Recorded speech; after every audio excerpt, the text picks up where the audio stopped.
right here on that list. Mine's another already, one. mine's going to go Hers you is for. D, Mine's going to go you for. I think this is. And I have a big one in that, I don't know how I'm over here.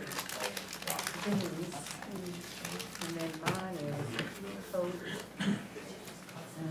Everybody ready to get started? Yes, sir. All right. We want to call to order the meeting of the Blue Ribbon Capital Projects Vision 2025 Advisory Board of January 15, 2015 to order.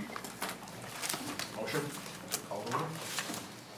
And I will entertain a motion to approve the minutes from the January 8, 2015 meeting. Moved and second. Any discussion? Any revisions? Hearing none. All those in favor signify by saying aye. Aye. All those opposed, like sign. And the motion passes. All right. The first thing we're going to look at today is an overview of Park and Trails Master Plan. And no, that's not right. Sorry. Trail and Parks Project, and Mr. Monahan's gonna lead that discussion. After meeting last week, a lot of that was, a lot of the projects were talked about in conjunction with the master plan. So tonight it ought to go fairly quickly. I'll move through it quickly. If you have any questions, please stop me. And we can talk about it a little bit more, but I think we can get through this pretty quick. We're going through the projects in order that you have them listed in the priority. So the first one is trail development. We went over the trail master plan last week. We talked about the spine trail and the different segments. These are the priorities that are listed in the project sheet. All of these different areas, we talked about those last week. And the ones in orange are the ones that are listed and that are on the project sheet.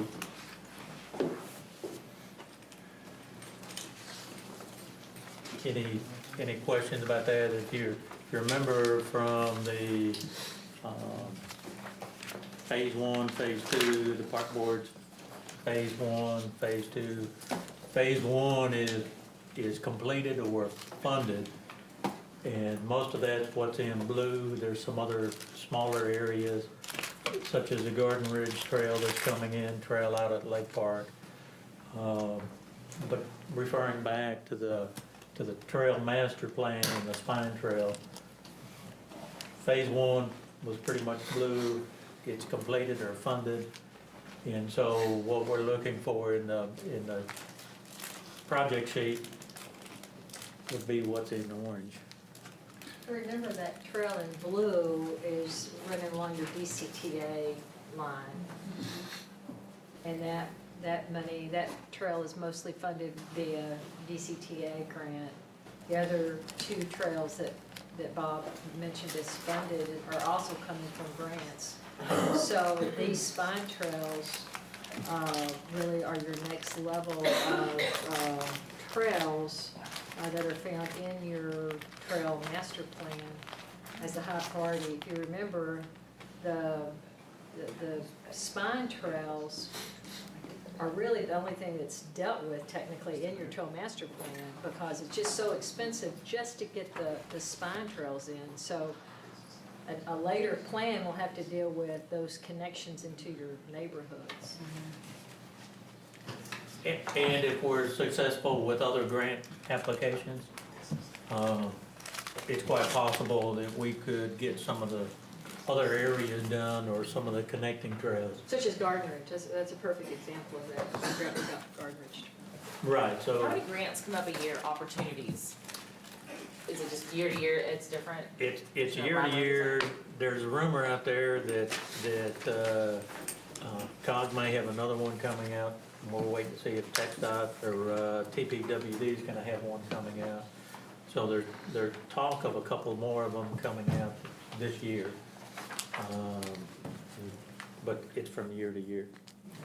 One of the most important things in relation to getting grants was to have that trail master plan. That was one of the Absolutely. major reasons, one of the That you're committed to several planning. reasons. That's right, that we're And then it committed, that we have a vision, we have the plan, and then that regional connectivity, any of the trails that show regional connectivity become a lot more sellable.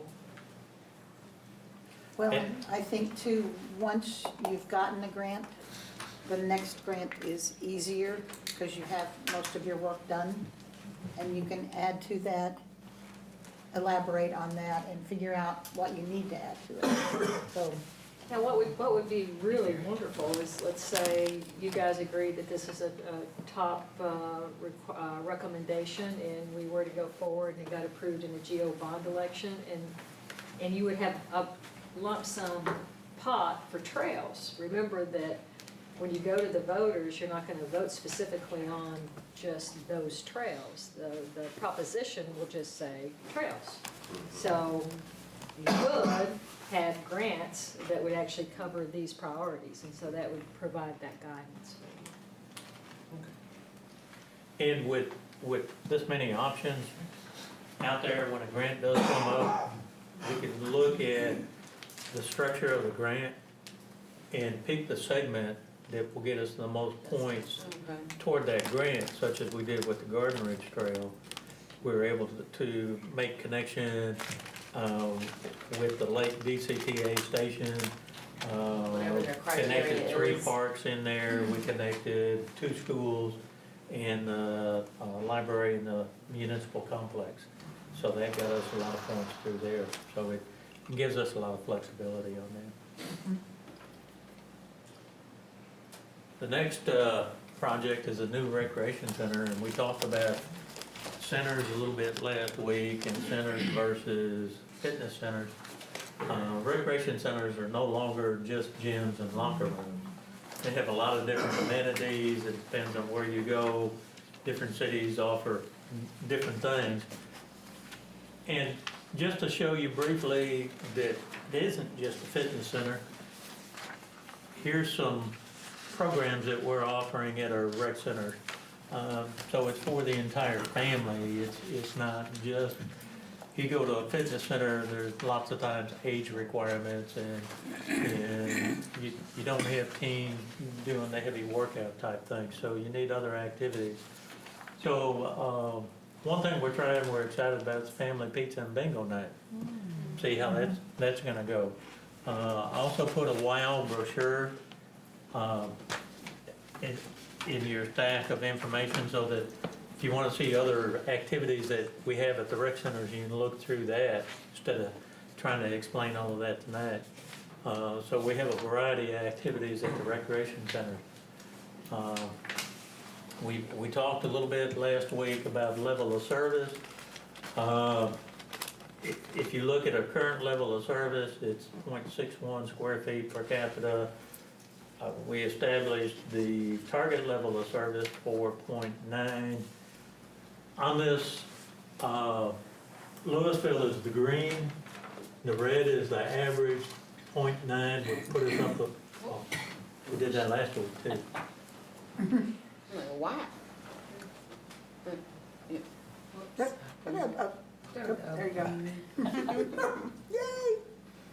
So 0.9 would put us a little bit above the average, but if you remember from the conversation last week, the target level of service was established looking at, well, not just the level of service, but some of the other things we were looking at based on population projected at 111,000, and the new projection is 167,000. Question. Would this be designed where it could be added to, say, an outdoor water, or with that designation that, you know, this is the foundation, but there could be more to it? It very well could be. It depends on where it ultimately goes in the space on the property and whatever else is there. The master plan recommended a facility that did have indoor water. The recommendation here is just for the rec center. And it could be designed to where it could be expanded in the future. You'll see here in a little bit, when we built our first recreation center, the Herring Rec Center, we came back a few years later and added on to that. Memorial Park was designed to where we could possibly add onto that rec center as well. So that's quite possible, certainly could do it. I have a question about this graph. So it's indicating to me the level of service based on these communities that are here. Did you also look, or is it possible to look at what competing private businesses provide these type of services in those communities? Because it looks a little skewed to me in knowing that Lewisville has a lot of businesses that provide these type of services as a private business compared to what you would find in Capel, Grand Prairie, or even Flower Mound. I think that would be useful in looking at kind of what's available to folks, and maybe the level of service in those communities is higher because they have fewer options than they would here in a community that's more mature like Lewisville to provide those kind of services. And if we can't get that information, it's okay, but it's something to think about of why the levels of service may be in these other communities. They may not have other outlets and may need a higher level of service than what Lewisville provides. Are you talking about, Ray, like a comparison to gyms, fitness facilities? To gyms, any place that has swimming pools, you know, all those kind of, anybody that, YMCA camps, you know, all those organizations. I don't know that, like in Flower Mound or in some of those communities, there may not be some of those entities that can provide that kind of service compared to, I mean, in Lewisville, you know, as mature as we are, we have a multiple outlets. I think about my own family and where we would go to use some of these services. We have much more opportunity and array of organizations we can engage than say Capel or Flower Mound, or especially, well, right now Grapevine, not Grapevine, Grand Prairie well, has, Grand Prairie's pretty low, but, they have the platinum version. so. You're thinking of the senior center, not their recreation center. Yeah, no, I'm But thinking about recreation center. But I'm thinking of, Grand Prairie does have the senior center, that's the Well- platinum version. good example of that, I mean, if you're trying to compare a fitness center, a fitness center is not for the entire family. A recreation center is a community center. And it has so many other things that are encompassed in that. A good example is Flower Mound. Look at the Flower Mound Center. Look at where it is on here. That's their new center that's figured in to this. They're in the same area that we are with everything that you're saying, the other services that may or may not be available. One thing that a recreation center provides now with the new trends is you've got everything at one location. You're not chasing all over town trying to go find a karate class, going over for a dance class, or coming back for Kids' birthday. those type of things. But to that end, talking about the level of service, what we have right now, the Herring Rec Center is 30,000 square feet, Memorial Park is 18,000 square feet, for 48,000 square feet. Based on our current level of service, that gives us a deficit of 33,000 square feet. Another building slightly larger than the Herring Rec Center. Based on the new projected population of 167,000, that would give us a deficit of almost 50,000 square feet. We're never gonna get there. So we're not gonna be able to provide the full range of service that may be in the community that you're talking about. So we may not have the aquatics, we're not gonna have, Richardson has gymnastics centers, we're not gonna have gymnastics. So we're not gonna be able to go the full extent on it. And this is just a guide to go by, and of course, we'll have to evaluate that when we really get into the design of the center. What are the community needs, just as you were stating? What is available, what do we need to provide for the community that's not already there? If that answers your It question. does. That per capita is off of what census numbers, 2010? This was the 111,000 was off of the projections in 2010 for 2030. Okay. But it didn't incorporate Castle Hills. So once you add Castle Hills, Or the other areas that are the other coming in. areas, yeah. Okay, thank you. Something I've heard, you just referenced a few times going back and forth, great conversation, but, mentioned the word activity center.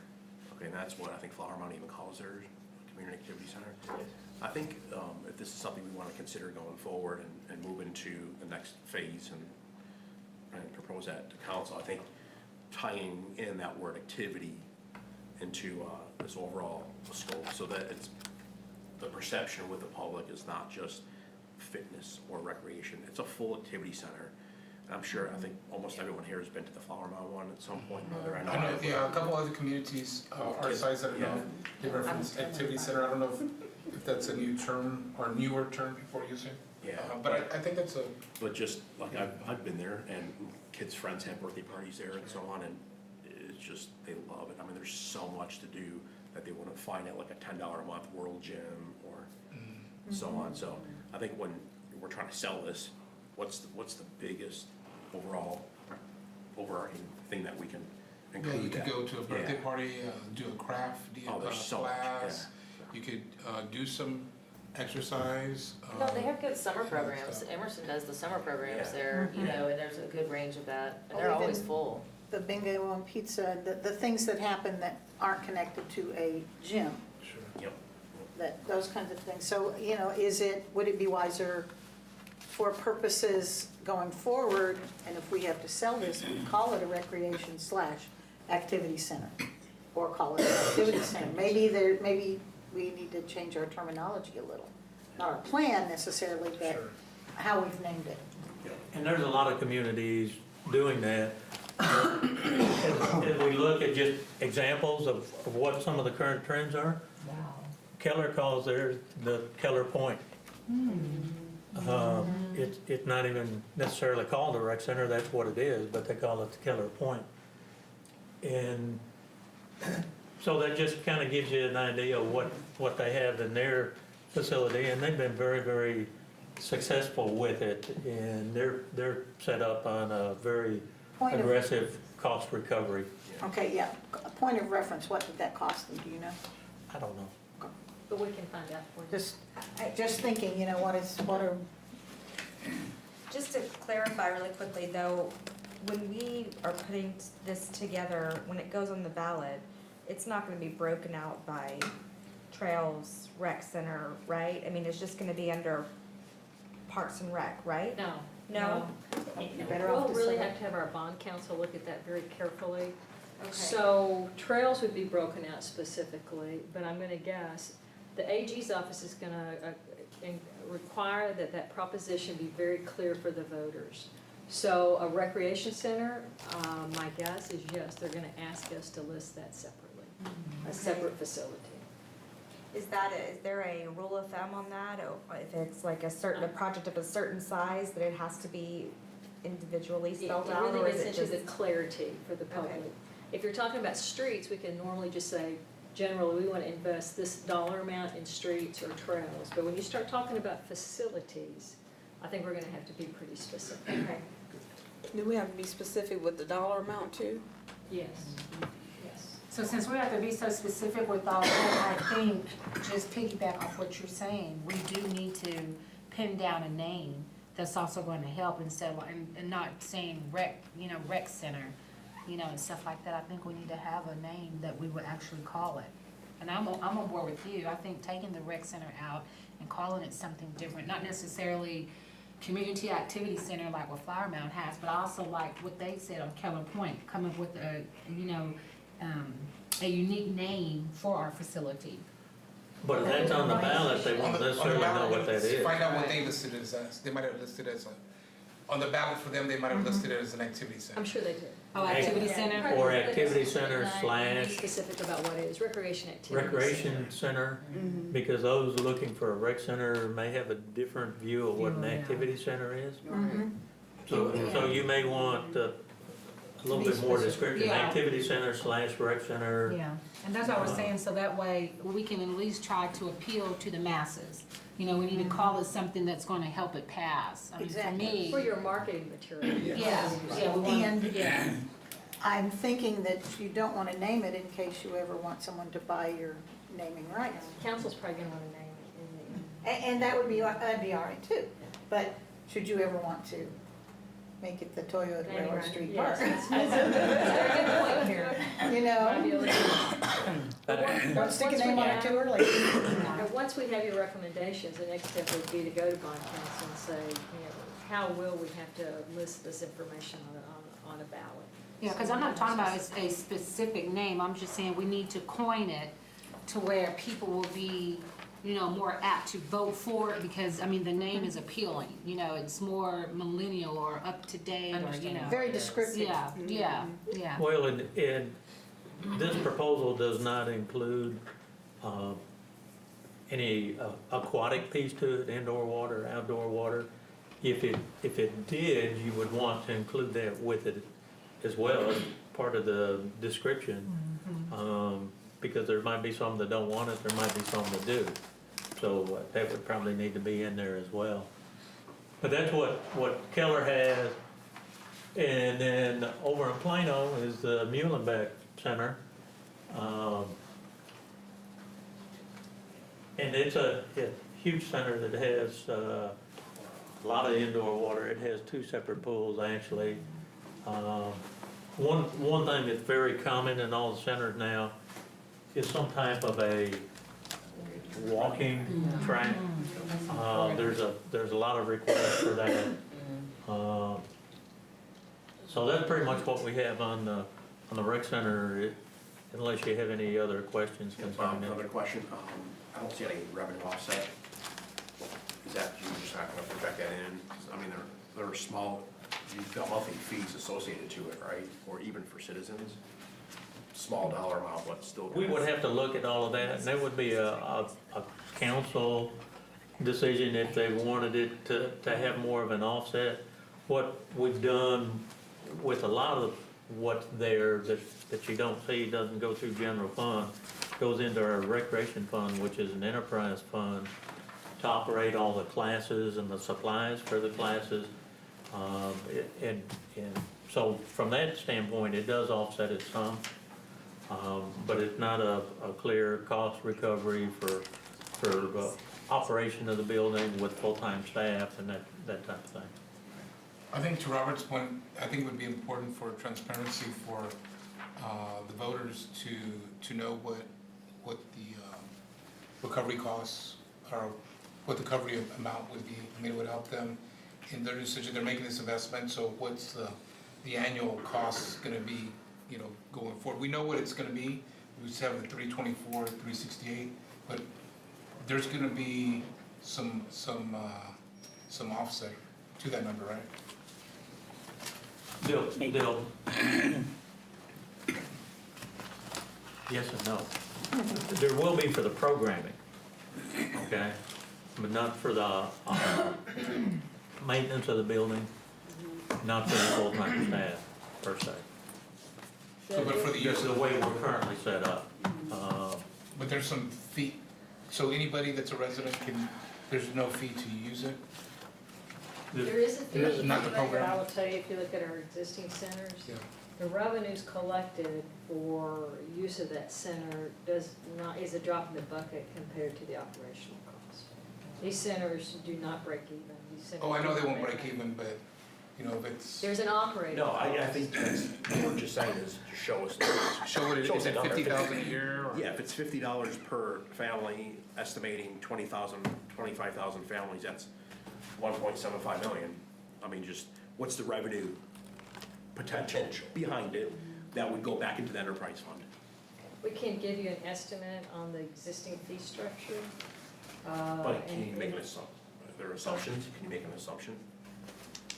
We would Like, use- we had all those like Plano and Flower Mound, and just take some of those, average them out, hey, this is potentially what we could bring in.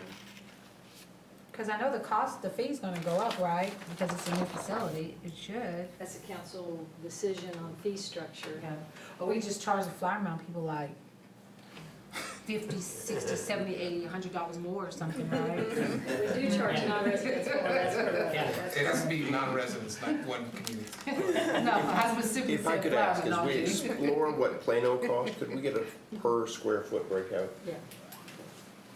I think that's a good idea. I love that little bridge and the wooded and the walking path, that looks pretty, which, and that property, that's feasible. Oh, that's probably metal, so it'll last longer. Well, no, but I mean, I'm talking about the trees and Oh, She's yeah. talking about the location. landscaping, just, you know, it's nicer to walk through that than just.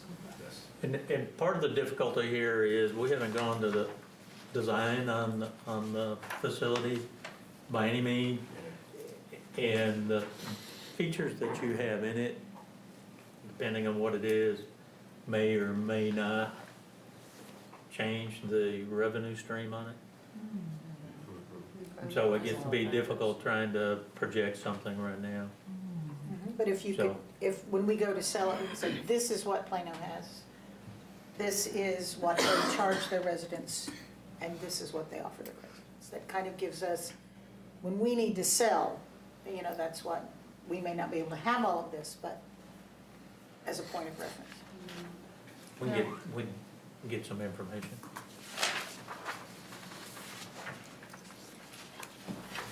Okay, the next one is the senior center expansion.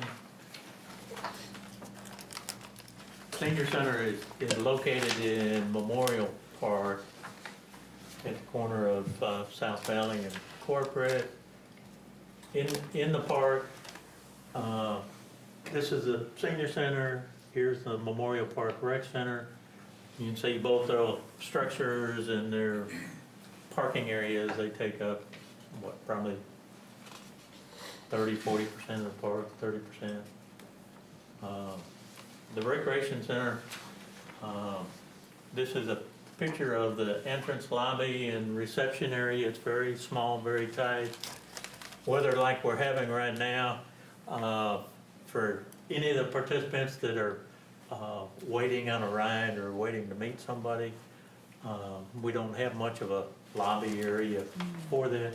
This lady's standing back here because when that door opens up, cold wind blows in. The building faces north, so we get that. Here's the kitchen area we talked about briefly last week. It might be a good size that you'd like to see at home, but for a big facility, doing big lunches and so forth, different activities, it's not much room. Span operates their Meals on Wheels program out of there, and 75 to 80 meals are delivered in Louisville through that program. When they have, let's say they have a big luncheon or whatever for the seniors, what's their attendance? What are they, do you have an idea how many they have come for? It depends on what luncheon it is. We have smaller birthday party lunches or breakfasts. The holiday lunches, you'll see photos, they're so big, we have to go next door and use the gym at the rec center. So and they're- several hundred? We've had up to 300 when we do that. And you also have the senior newsletter that's got some information in it.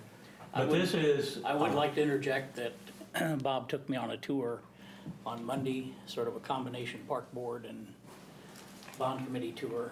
And that center was hopping Monday morning. I mean, it was packed. Between bingo and pool and people using the library and all things, it was, everything was full. And I'm assuming there's some fee for the seniors to use it? There is no fee for the seniors to use it. There is a fee at the rec center, but there isn't at the senior center. There are some class participation fees, Yeah. but for a senior to go up there and participate in anything else, no, there is no fee and never has been here. So for residents, how about for a non-resident? No. Payday dues before 65. Until they got their silver.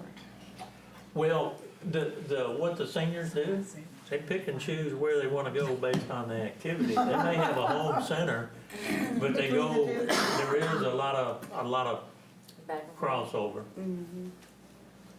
If I could add, when we first had those meetings, maybe it was the first I was aware of, when we brought the citizens together and we did this thing, my room was filled with senior citizens.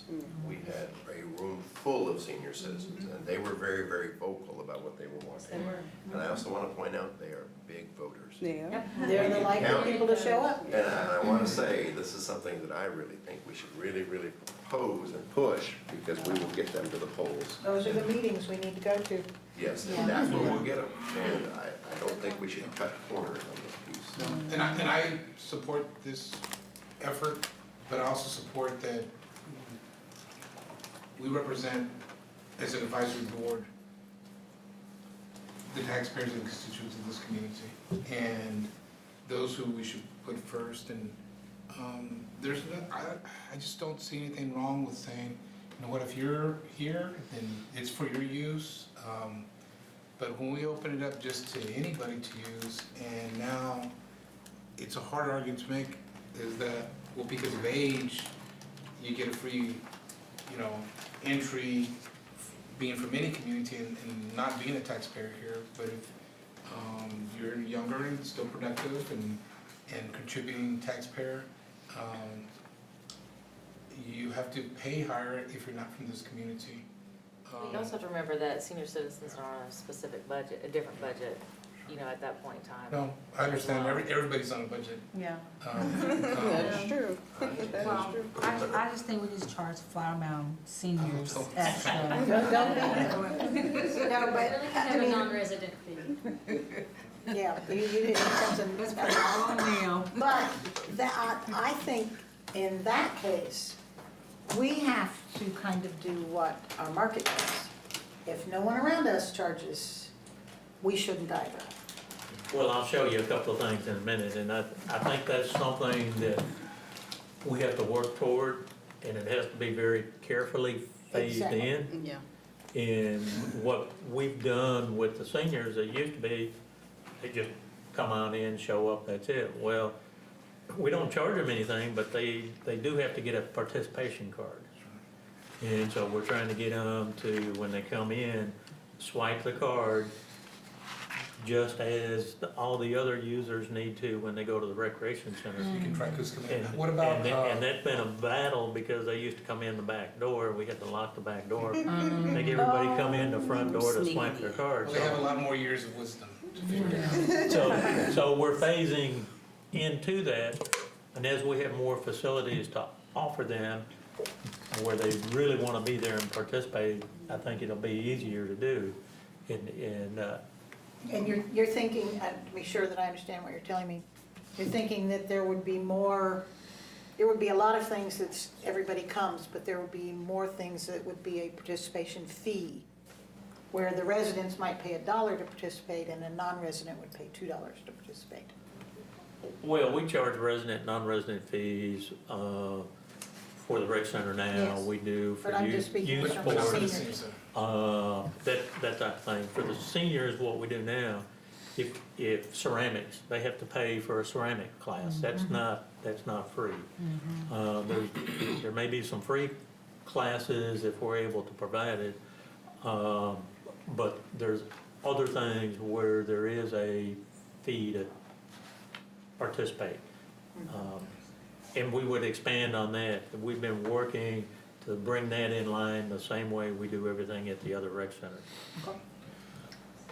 And I'll say one last comment before I let it go. I just don't want us to get in a position where we're over capacity, there's lines, people that have to wait, you know, because of the cold and wait for the ride, and people are saying, well, you know, there's no more room for me to come in, and, you know, 20% of the people that are taking up that space aren't, you know, tax-paying residents or citizens of Lewisville, and they're from other communities, and you know, because then I'm thinking, because it's on the southern part of our community, so Capel, they have some seniors that come in as well. I'm sure we partner with different senior living communities that bring groups in.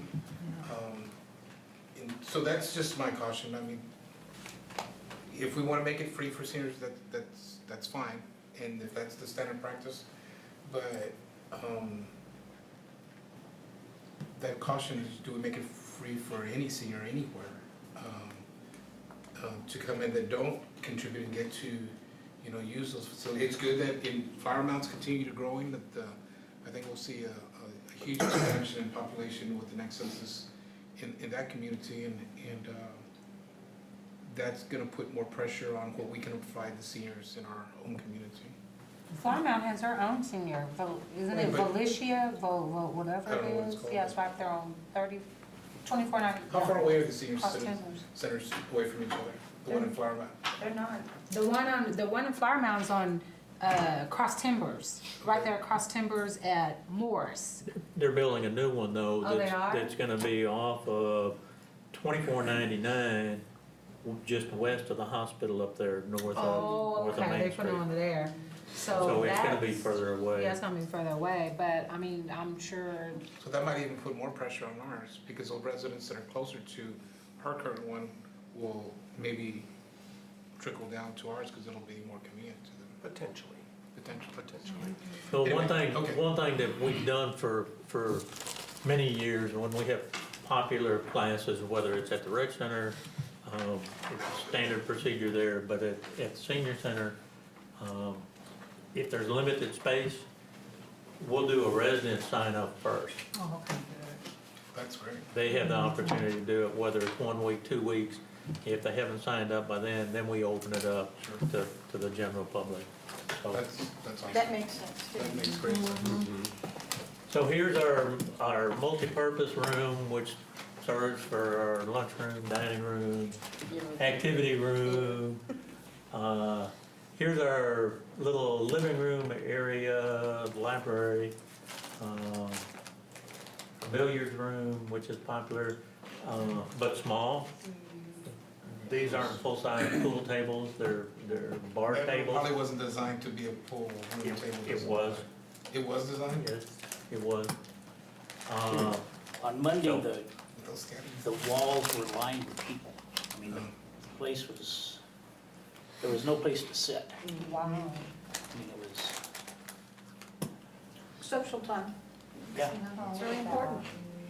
So, this isn't meant necessarily to show the activities, but show use of the space. So you look at the two photos that are on the right, on the left here. That's the one classroom that we have at the senior center. And it's full, and we have a lot of different activities in there. Over on the right is the library living room area that gets used for a lot of other things, not just for a social area. So it's not always available. A series of things here. We have sing-alongs, exercise classes. Here's some different bridge bingo, one of the luncheons. Again, exercise. Down here, on a monthly basis, we have a dance with a live band. But the common thing here is it's all in the same space. So we've got to balance that with the different programs. We're limited with conflicting programs. Set up, tear down. all of that in there, and the noise factor. So here's kind of just a floor plan of the center. We've got the big multi-purpose room here. Here's the, It'll go away from me. living room, library area. This is the lobby foyer area right there. The billiard room back over here. Yeah, we did. So that's kind of the layout that we have there, 10,000 square feet. Here's the layout of the rec center that's right next door. We've got the gym, we have a classroom here, over here, we have a fitness room, got a lobby for games and whatnot. So we've got more space. So what we're doing, we've been expanding more and more over into the senior center for the activities. So here's one that takes up both of the classrooms over there. It's iPad classes, and they're using high school students to help teach it. Oh, The iPads were donated by the Friends group. They coordinated all the lessons. We've got 40 signed up for the next class. That's good. It's very popular. But we had to move that next door. There isn't any way we could do it in the senior center. Here's some other activities. Here we got one of the big holiday luncheons in the gym. We do a big health fair, and then pickleball, as I mentioned last week, is very popular. So we're using that center more and more. So the seniors use the rec center more than, They're using both, and they've been reluctant to go over there because that's the rec center. They check in at the senior center. We're trying to tell them it's all one city, all one facility, and we work back and forth. So with special classes, they'll do it.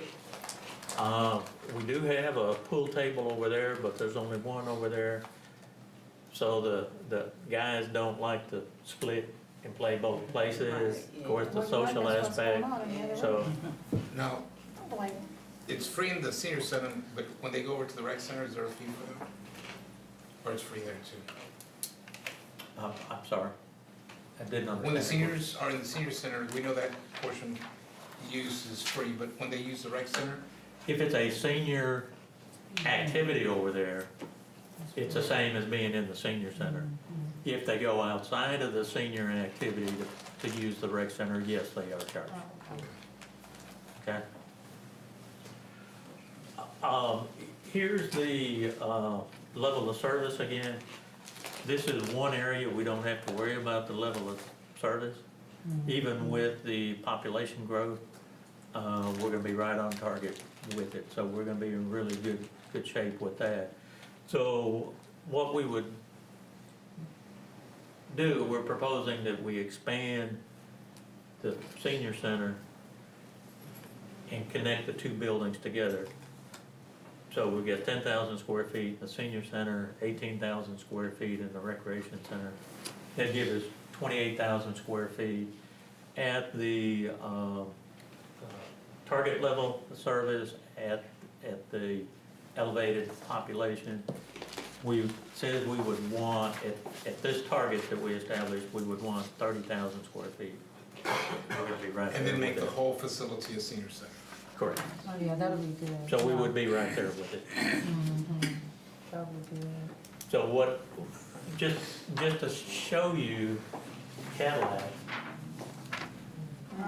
it's the Summit over in Grand Prairie. That's the gold standard. 60,000 square foot facility, which is Wow. twice what we're proposing, $23 million facility.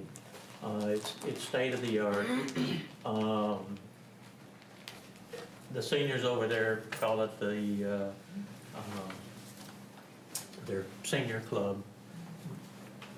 They call it their senior country club. Wow, that's nice. It's large, it has a lot of special things in it, has a dedicated movie theater. got a full-size gym, it's got a pool in it. It's got 3 dining rooms. Wow. It's got one large one that can be divided down.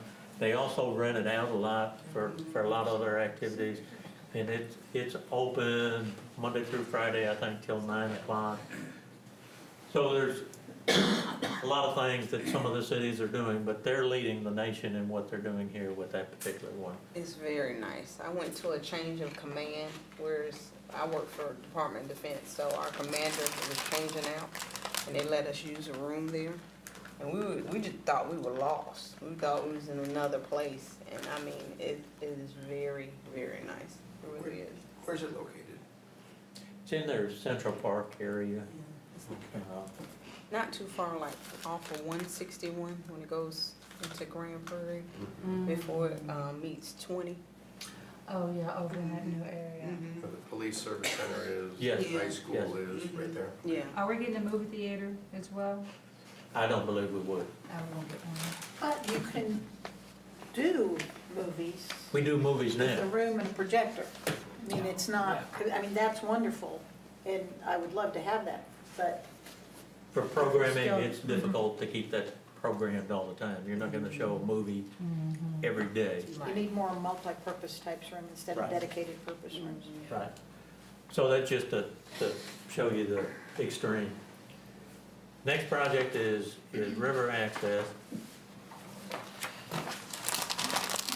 So in our master plan, we talked about the river trail having an access point up here just below the dam, one down here south of Hebron Parkway. Our master plan does say possibly one close to corporate when it goes through, but we're concentrating on just the 2.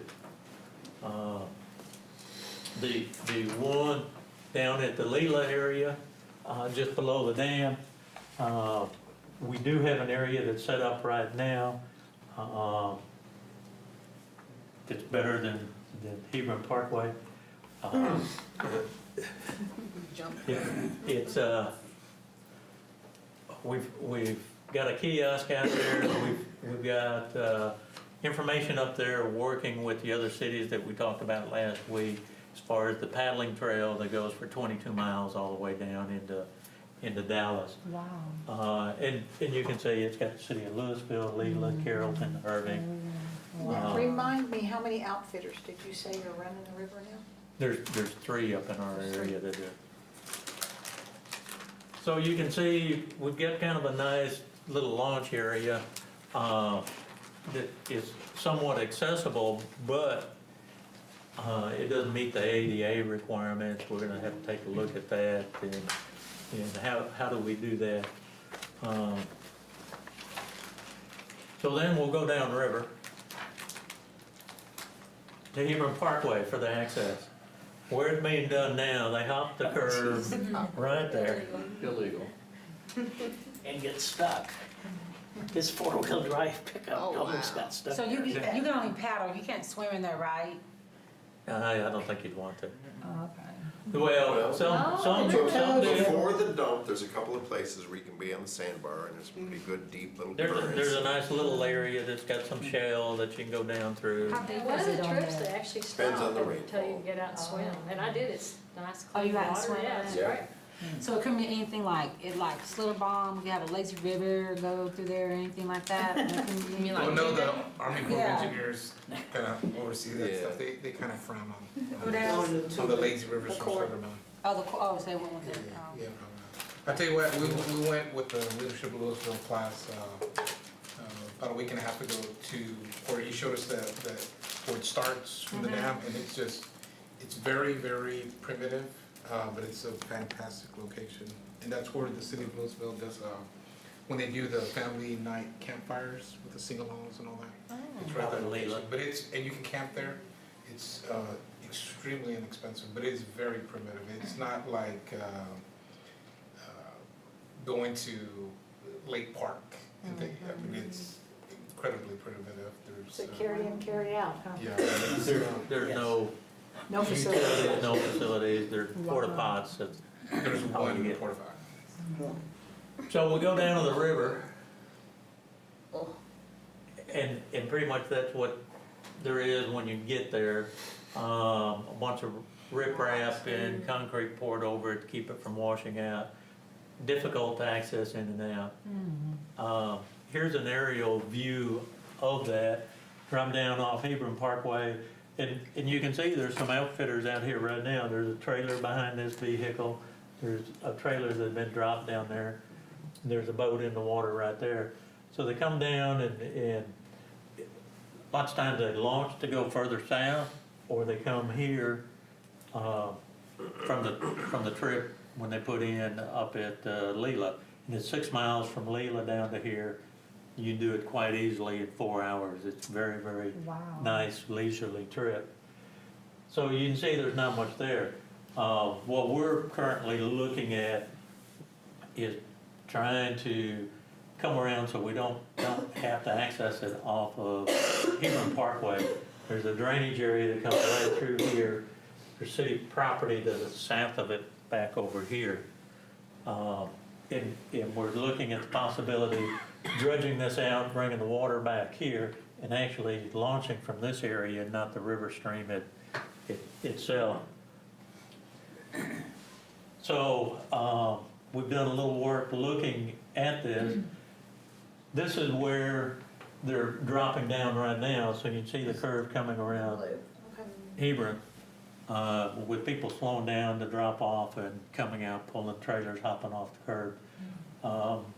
This is Railroad Street right here. It's proposed to extend this roadway down to the south to this point. It's a signalized intersection.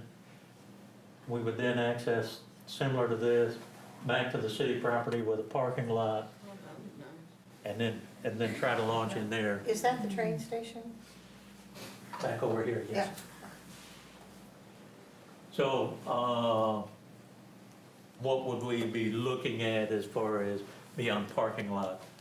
Some sort of a launch and a dock, make it accessible.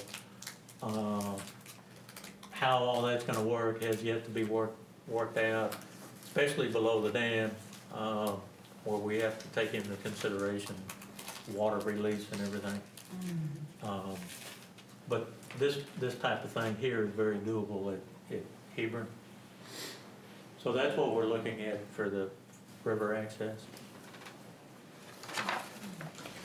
Is there, if kayakers are putting in at Leela, do they still pay a fee to put in at Leela? That's a fee to get into the Leela Park area. So they pay that $10 to? Yes. $5 a person. We're trying to work through this, but the problem with river access right now, even during the summer months, is restricted just to the weekends when Leela's open to the public. Yes. So Could tubers put in there and come down the 6 miles in 4 hours? it's not always deep enough to be able to do that. That's why a lot of people use kayaks more so than a canoe. They do better in shallow water, and it depends on how much water is being released. If Dallas is using a lot of water and they're letting a lot out, yeah, you could float it in a tube, but it's hit and miss. There's a lot of tree snags down there. I'd be really scared to do it. There's a lot of trees. Wouldn't bottom in your tube. Well, they, Yeah, they, I'm make, afraid I'd tubes, get caught. they make tubes with bottoms. No, I'm afraid my feet would get caught or something. It just, there's a lot of trees down That's there. long. You almost feel like you need a saw as you go down there. I've also seen water moccasins out there, so I can tell you, I would not be able All to. right. You saw what? But you swam in it. Snakes. Oh, Maybe yeah, well, splashing they just in killed these- my groove, I won't go there at all, no. I don't do snakes, no. Okay. Well, you take a 10-year-old with you, 10-year-old boy with you, he'll make enough noise that you never self-smell, that snake will be anywhere near. I don't do Before we snakes. move on to the lake park, over here where we're looking at the estimates for the cost breakdown, there is nothing for paving in these estimates. Am I seeing that correct? That's correct. You're looking at the river access? Yeah. Design. Yeah, and that building was- construction. That was just an estimate that was in there. it's still unknown how much of that roadway we're gonna have to do. Some of it we talked about being temporary until construction comes all the way down in there. So we looked at putting in the river access parking lot and then trying to work our way back, eventually back to Hebron Parkway. Might be a temporary roadway. Whatever we do would be better than the safety hazard we have right now. And there So might where be. would that money come from, if it's not included in this project? I mean, Could that's- come from 4B, it could come from general fund, it would have to be looked at separately.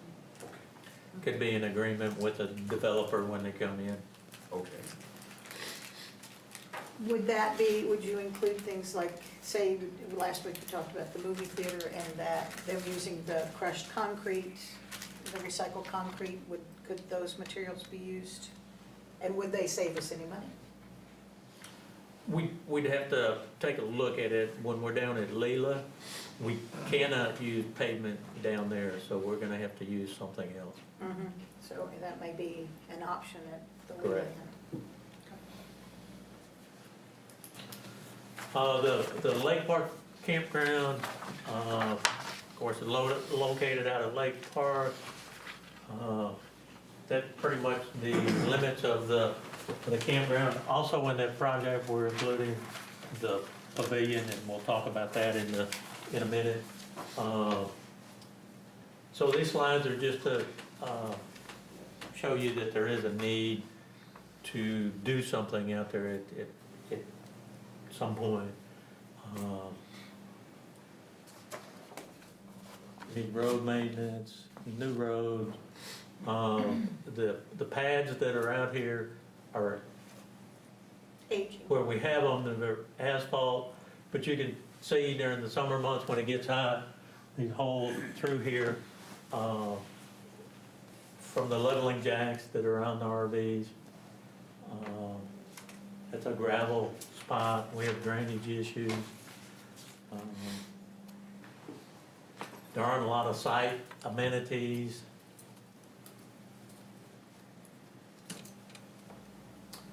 Here's the office that is out there.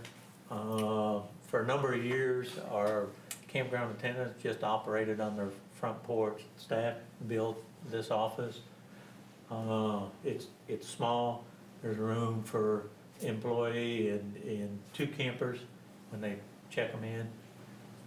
Ideally, when you go to a campground, you pull up, you have an office right there.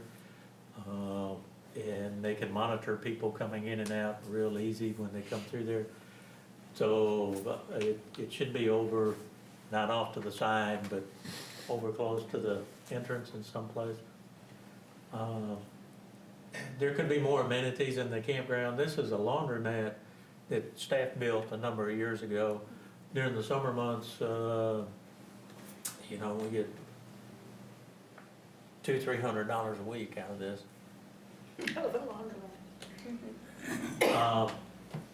Some campgrounds have camp stores, a lot of different things to help with the revenue stream. Are you talking about campgrounds run by private organizations or campgrounds run by other municipalities? Both. If you go over to Grapevine, they have a camp store. So when we look at fees, or when we look at fees based on both as well? Like what we charge for people to camp there for a week or a month or 5 months? How long can they be there? It varies, and it's regulated by the Corps of Engineers. Between Memorial Day and Labor Day, it's 14 days. Because that's when you have more campers and you don't want people staying any longer. From Labor Day to Memorial Day, they allow us the flexibility to let campers stay up to 90 days. And we get some full-timers that do that. And you look at campgrounds, depending on the amenities, the fees are all over. We've got the lowest in the area. For our 50 the amp, largest lake in the area. our 50 amp sites are $18 a night. If you're a senior, you get it for $9 a night. so we got $16 and $18 sites. If we were able to make improvements at the campground, we would want to take a look at increasing the structure. If you have sewer connections, you can charge more for that as well. So what we have here are just some photos showing what sites could be at campgrounds. Wow, Of course, you get down in the valley, you get a lot of winter Texans going down there. They come in from other states and they stay there for the winter, so there's a lot of campgrounds down there. On Monday during, the thing that impressed me during the tour, or that surprised me, was that there were very few empty pads in the park Just recently, last Monday. last Monday? Yeah, it's full. I mean, Well, maybe they can Living there full time? Well, you have a lot of well, for up to 90 seniors days. that Oh, are, up to 90 days? yeah, I'd they like live to make a comment. I Some know do. Parks Board, this is one of your priorities, and I don't want to step on your toes. But we fill that up with people that are in these RVs. These are not Lewisville citizens. And in one of y'all's documents, you had an estimated income revenue additional to this was $13.73 per camper. Is this the highest and best use of this land? It keeps me and my family from accessing it because somebody from Hot Springs is camping there. Your argument about who's using the senior center applies here, and I question that. I know you guys have studied this and spent a lot more time on it than I have, but I'm asking you to convince me. There's a lot more out there besides, there's a lot more out there besides camping facilities. So there's a lot of space there for picnics and, recreational activities. And And one of part the- of the proposal is to expand those parts of the park. Yeah, that will be the next, that's actually number 6 coming up, so there's a big, well, To there's a section expand on Pieces of investing parks in we've used, the local. that's coming up next. Well, but once again, we're looking at a large population we're fighting for acreage and we're fighting for square feet. And I question, is this the highest and best use for the citizens of Louisville? So let me understand what you're saying is that the majority of the people that's out there now are not even Louisville residents? No. And then I there's some. assume, I Okay, don't know so, this. and you're saying that it's only what, $13 a night? $13.75 That's a up night? for discussion though, isn't it? They had how much money it generated to the outside business world Oh, that they okay. estimated. And I don't know that, it was roughly $13. It could Oh, have been okay. That was based on a survey that Texas Parks and Wildlife did on some of their parks. And that particular one was from Elderboy up north of Sanger. And it varies, and you can look at different parks across the state. The further remote the park is, the less expenditure there's gonna be in that area. If it's more in town, more of an urban area, they're gonna spend more money. So that's gonna vary from that standpoint, and you can argue both sides of this. Campgrounds are one of the core amenities that the Corps of Engineers wants to see on the lake. It's not to say that we have to have one in our park. I find it interesting about the economic impact, the more remote. If I'm going to camp in Brady, Texas, the likelihood that I'm gonna buy all my groceries and all my supplies from a business in Brady, Texas are pretty high. If I camp with my RV at Lewisville Lake in one of these spots, I think the likelihood that I'm gonna buy those supplies in the city of Lewisville may be a little bit more diminished than it would be in Brady, because I can go to the Colony or Grapevine or Denton or other communities to purchase my supplies as I travel around, especially if I'm gonna be here for 90 days. Not that there's not great things to do in Lewisville, but we know that people are gonna explore more than just our community in those 90 days that they're here. But it's interesting analysis that I guess that's a part of the analysis that the state, Texas State Parks and Wildlife, an assumption they make. They do these surveys from time to time, and I don't remember offhand the date From that survey, it was 6, 7 years ago or so, I don't remember offhand. The other possibility is that Louisville residents that have RVs and campers, if they don't wanna go, 100 miles. They can do a camp, staycation. They can do a staycation, but still be here. I know, I have friends up in Corinth that have an RV, and they go to the park up there. They park in a park up there often during the summer, just so they can be camping but still be Outside, home. be close. Well, Darren, I'm trying to understand your arguments, because I'm trying to understand this. Now, well, what your argument is that should we be investing in enlarging this space and everything like that if Louisville residents are not taking advantage of it and there are other people outside of our community that's there, and then the cost for them to be there is not really generating any stream of revenue for us?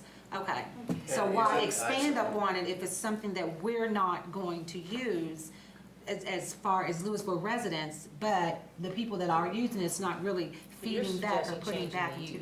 that? Is that what you're suggesting? Yeah, that's also. I guess that would be my first suggestion. Well, Yes, and- that is this the highest and best use of this But land? you have to realize Prime that, lakefront property.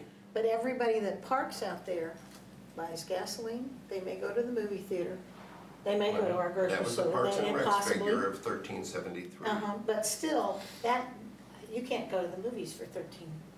So Two how people many- can't go to the It's movies. dollar. But once again, I'll leave it to the group. No, Is it no, the I highest? understand your argument, but there's more than just people parking out there.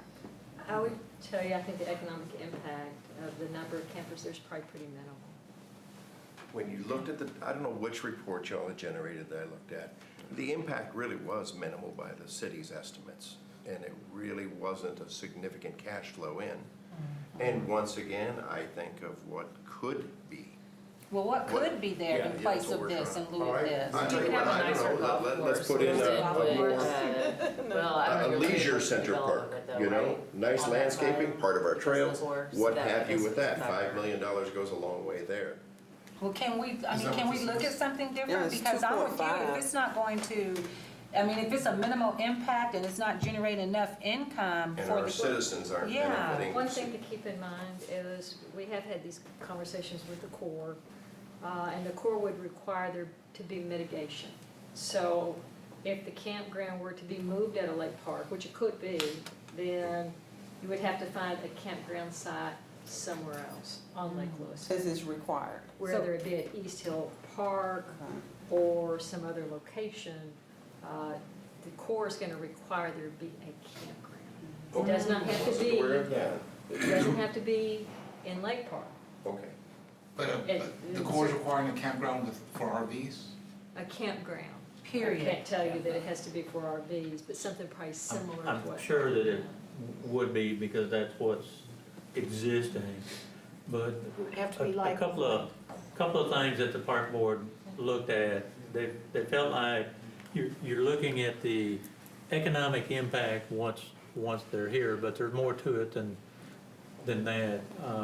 With what we have right now, with the low rates and the condition it's in, the revenue out there is over $200,000 a year.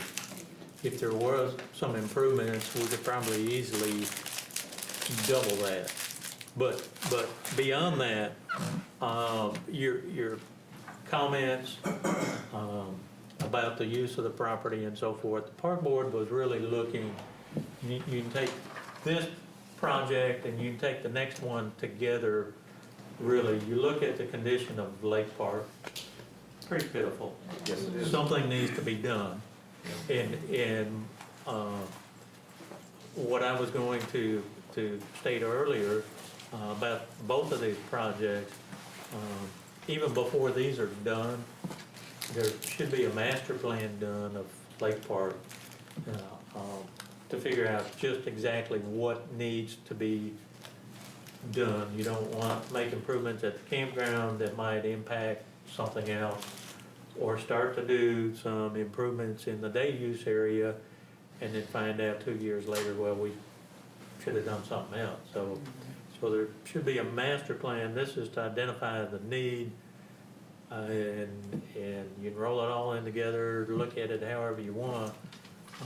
But there needs to be some action of some type out there. So let me just identify the needs, and then maybe we can discuss it a little bit further and see what direction y'all wanna go. I think Derek made a very valid comment earlier also related to what should be part of your GEO bond election versus what might come from other funding sources, and that is what's most sellable to the public. The senior center is gonna be probably something that'd be very sellable. A campground, how many people would go out and vote for enhancements to your campground? I don't know the answer to that, but it would probably not be nearly as supported as something like a senior center. But that might mean that you want to recommend 4B use of that funds, cash funding of something like this. And the campground does not necessarily have to be here again. You could just say, yes, we believe that, we understand the core is gonna require a campground. That campground could be somewhere else, but it's maybe not appropriate for GEO bond funding. Is this, budget amount, it's not, is it to expand the amount or just to update and improve what's there? It's just to make improvements, it's not to So not expand. any expansion? There's approximately 100 sites out there. I would think that in that particular, if it would stay right there, you would reduce that number of sites. They're really, really close if you looked at some of the photos. Some people enjoy that, but I've been out there, it's pretty, primitive. It definitely needs some attention. oh, it could be 80 sites, but it wouldn't be 120, it wouldn't be 150. There's not space for that. Does the Corps put some guidelines on how many campsites they want to see and how much space? I know it's a priority for them, for us to do that, but,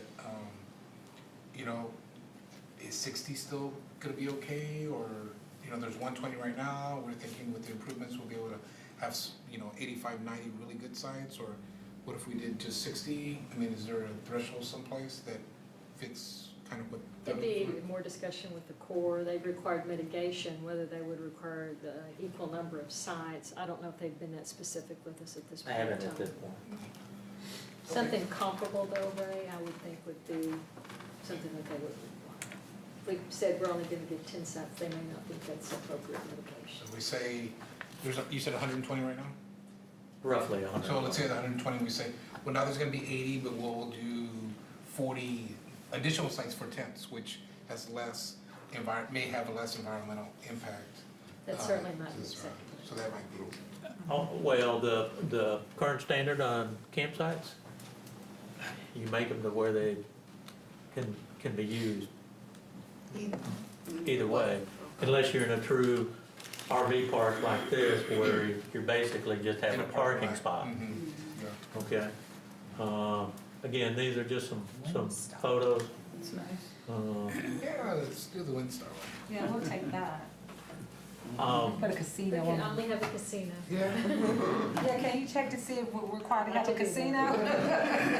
Native Americans that live here. Another Donated reservation. thing for the need of improvement out at Lake Park is again with ADA compliance. Here, I'll talk real quick about the counter pavilion parking lot. Years ago, when the park was built, all the roadways were open, it was circular, there wasn't a fee charge, there wasn't any consideration about trying to separate the campground from the day use area. But if you're a camper, you don't want day use people having access up around your campsite. It just creates problems. So back in the 80s, when the fee was established out at Lake Park, it had to be sectioned off. The pavilion is open to rent to the general public coming out to the lake. So they took this wonderful parking lot that was there, and guard posts were put right down through the middle of it, separate the campground from the pavilion. And there's really not adequate parking when you look at it. here's the pavilion, here's the campground that wraps around back this way, camping over here. The guard post, hard to see, but they run right down through here. So they come in from the toll gate over here. They have a key that opens this gate. I didn't touch it. Just got glove. Comes around, and there's only space for maybe 30 vehicles in there now, and they're very, very small. If you got a smart car, it'll fit fine. So that, My immediate family would be able to take care. that was the reason for that being in there, trying to reconfigure that while the campground was being renovated. There might be a different way to take these campsites, move them down there, open this up to the public, give these users greater access to the lake. So that's the reason that was in there. Just for orientation, this parking lot is for the adult softball fields, just to the south. So then the lake park day use improvements, what we're talking about here is generally this area right up here. Here's the campground. We got the big boat ramp up here, we've got the restroom, have a playground over here. And these next photos will just kind of show you some of the conditions of the area. This is the normal swim beach area out here. That's pretty. So, a lot of picnic tables out there. There's no walkways to them, we don't comply with the ADA requirements. So we have to establish that somehow. There's no shelters. And just so you know, we do have an ADA plan, and this is on the plan. We've had a number of issues. Melinda, how much have we spent in total on ADA park compliance at this point in time? We're over 3 million. Over 3 million. I mean, this is all on the list. This is a federal requirement 3 million and what? that we spent towards park compliance, Oh. for compliance with the ADA. Oh, okay. Is there Yeah, a this is date that it just has to saying be this- complete by? The ADA compliance? Talk about ADA. Yeah, we have an agreement with the Department of Interior to bring them all compliant, and we're 1 year out now. They kind of gave us a reprieve on Lake Park. We don't have a hard and fast date on Lake Park, but all the rest of our parks. But we're close now for the rest of the parks. We've made major improvements. Lake Park, it's kind of a little different animal. Does the Corps contribute to any of this funding, since this is a preferred use, the campground they want us to have? No. Not a dime. Well, how do you make a campground ADA? Well, you have a set number of sites that you have to have the walkway. If you have a fire ring, it's a raised fire ring. You've got pavement from the, Overall park here, Yeah. not just the campground. Yeah, Oh, just the park He's talking itself? about the Yeah. whole park. yeah, and then the here waterway. we're talking about the whole park. But in the campground, It has to be so it's, wide. it's just like, in a hotel, not every room has to have handicapped accessible showers, tub. You just have to have a percentage, just like handicapped parking. You have to do the same thing. And then at the park, how do you make a park, a primitive area ADA? Well, this isn't a primitive area. If you get in a primitive area like Leela, that's different. But when you have an area in here for picnicking and beach access, you need to be able to provide access down to it. So typically, there's walkways that go in. Again, it doesn't necessarily have to be every picnic table, Oh, but you do have to have that provision out like the there. tables have to be a certain height and everything like that? So or- many tables have So to be. many tables and everything like that. There's a percentage of the tables that Okay. have to be compliant. Okay. But before you move on to that picture though, I just cannot envision my family getting excited about saying, we're gonna go spend our day right there. Right. You know, Just wait. Just Just bad. Let's just wait, show me the next Hey, slide. at least this one has some shelter. And remember, this is part of your green centerpiece. Yes, it is. Yes. So these picnic tables are original Corps of Engineers picnic tables when the park was developed with the lake There's development. no warranties on them, they can't replace them. Well, you can't have CCC. They could be CCC, you know? Of course, those would probably be still standing.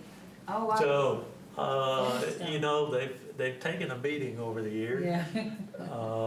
The shelter tops that were out there, were wooden shelter tops. Those were replaced back in the 80s. With some lovely metal. Yeah. The lovely metal that's actually the sheathing that's used in buildings before you pour the lightweight concrete over the top of them. So you hear all that. So it heats up real nice underneath those. Yeah. And there's very few of those out there. Mhm. So there's a lot of open areas, so what could it be? In the background, you see the campers back here over at the campground. And this is a center, this is part of our centerpiece. We need to pretty it up. So we've tried to place the tables when we came in for maximum shade. This is our group picnic area where you can reserve it. But it's wide open, we don't have enough tables, but there's various pavilions, sizes and styles that can be placed out there. That's not Lake Park you're looking at. But it could be. There's a nice pavilion at Lila. Yes. Yeah, that one's nice. So there's a lot of things that could be done with the pavilions out there. There could be some that are just out. The larger ones could be for reservation with a fee attached to it. And yes, they'll charge more for people that aren't residents. Good.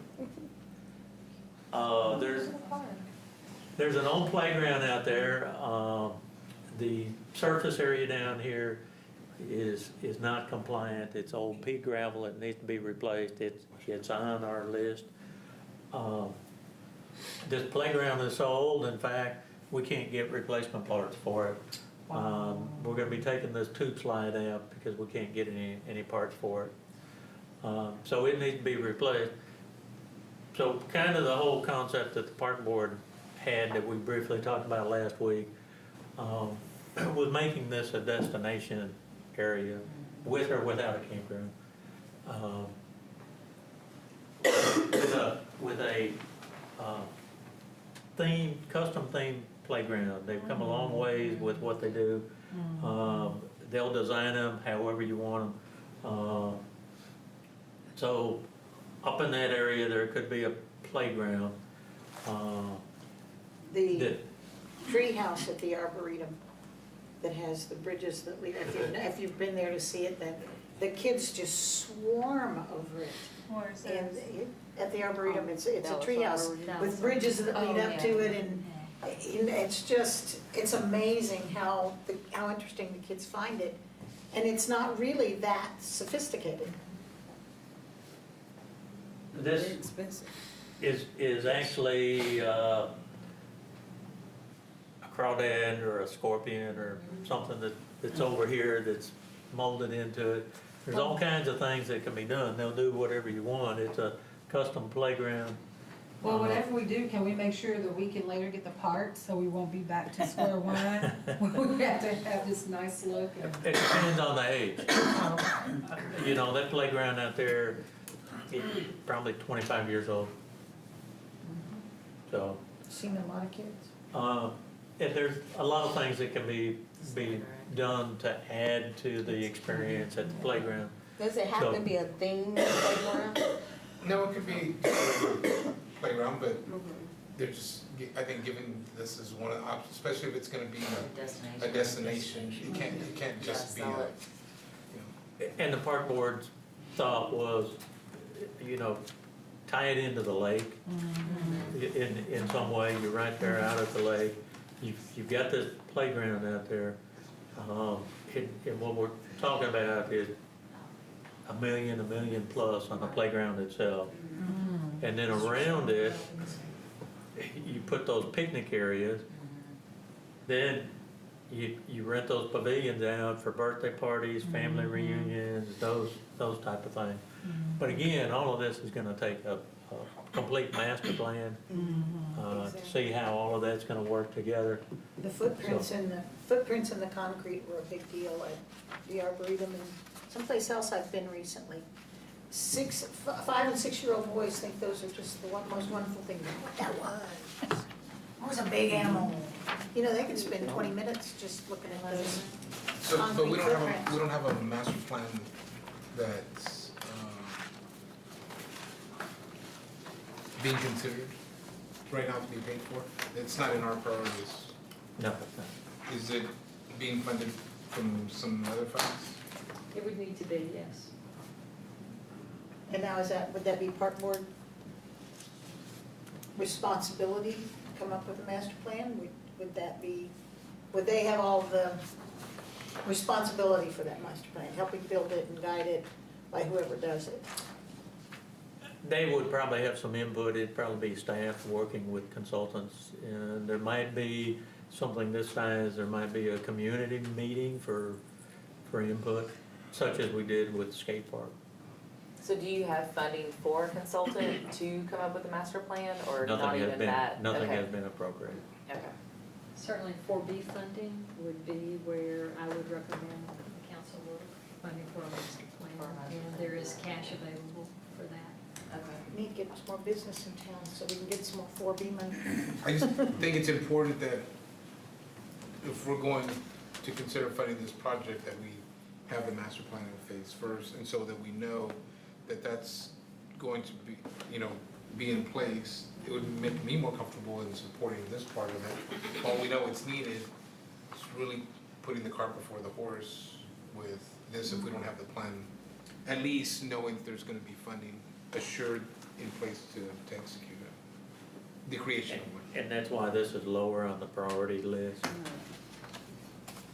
Okay.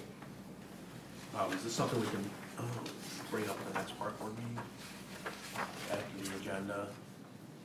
Have a discussion about The master As- plan. as- both master plans for both of these, priority 5 and 6, Lake Park. To see if they have any suggestions on, Well, we can add it to the agenda, and then we could vote on spending money or making a request to council to invest in a master plan, to Ray's point, that could help support the sell of this. Certainly, that would be a budget issue, and so Park Board could make that recommendation, and council could consider it along with the project. If the committee recommends that enhancements be made to Lake Park, then that could go forward as part of either your 4B or your GO bond. And in my own mind, it's more appropriate for 4B. 4B, yeah. And so as you go through the budget process, you would just include the master plan as part of your 4B recommended budget. So you're saying the park board needs to recommend that something be budgeted for a master plan? It certainly would be nice to have the park board's consideration and recommendation as part of the budget process. Is it expensive to get that, the master plan fund? I mean, how much does that normally I cost? don't know, I would say hundreds of thousands of dollars, right? Not hundreds of thousands, I would say you could have a park master plan done for 75, 75,000? 75, 85 probably. somewhere in there. Depending on the scope that we define, we'd have to take a look at it. But with the master plan, you could save millions, because you wouldn't be redoing something 5 years later. Because this is number what, priority 5 and 6 on here, Lake Park Campground So you Pavilion? could get a master plan Yes. for both of those for 75?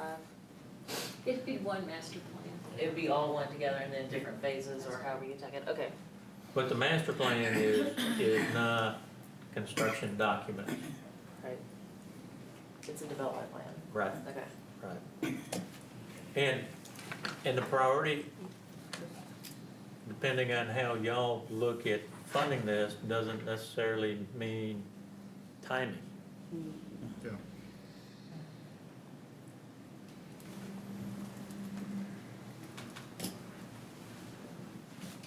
Yeah, the Herring Rec Center improvements. The rec center was originally built in 1983. Then in '88, the section in yellow was added, which was a second gym, got a hallway to get back to it. The original entrance was right Can we was budget right there where the arrow a is. laser pointer for him, please? And it had to be moved back here with all, and a fitness room was added back up over here. Prior to this little fitness room being here, this corner of the gym right here had an old Universal gym, if any of y'all remember those. And The parking lot's down the south parking side. lot's Okay. down here. I remember that old Universal gym so well. What's a universal gym? We have all the equipment on one machine. Oh, okay. You just get on, you get on one side of it. Yes, Okay. like a flex mode. You can just Okay. go around. And it the was machine. a challenge to use it and dodge the basketball. Exactly. But that was the old standard at that time for rec centers. So in the master plan, it recommended that we expand the fitness area to 4,000 square feet. It's currently 875 square feet. It's pretty small. Yeah, Yeah. you can feel it too when you're in Oh, there. yeah, yeah. Development of adequate staff space up to 1,500 square feet, currently is 320. Movement of control desk to the south to better control flow of visitors and for increased security. And to enlarge and renovate restroom and shower areas. This is another ADA requirement that we need to take care of. That area needs fresh. At I minimum, thought the building was a lot older Freshman. than 83. freshening, it needs. You say to the south, so we're in proximity to the gym. The parking area? No, to move the, Okay, we've got photos in okay. here. So here's the current fitness area to give you an That picture idea. makes it look a lot bigger than it is. Yeah, Yes, it really, does. well, yes, it does. I just tell you, that thing is tiny. This is taken from our security camera or our monitoring camera because the staff can't see it when they're in the office. Yeah. So that's where that's taken from. This is the office area. This is kind of a overhead bird's eye view. We have 3 full-time employees at office in here, one here, over here. And this is the check-in window, and we have part-time staff that are in and out. So and then with everything else that we check in and out, the basketballs, the pool cues, everything else that goes on, instructor check-in, it's a tight space.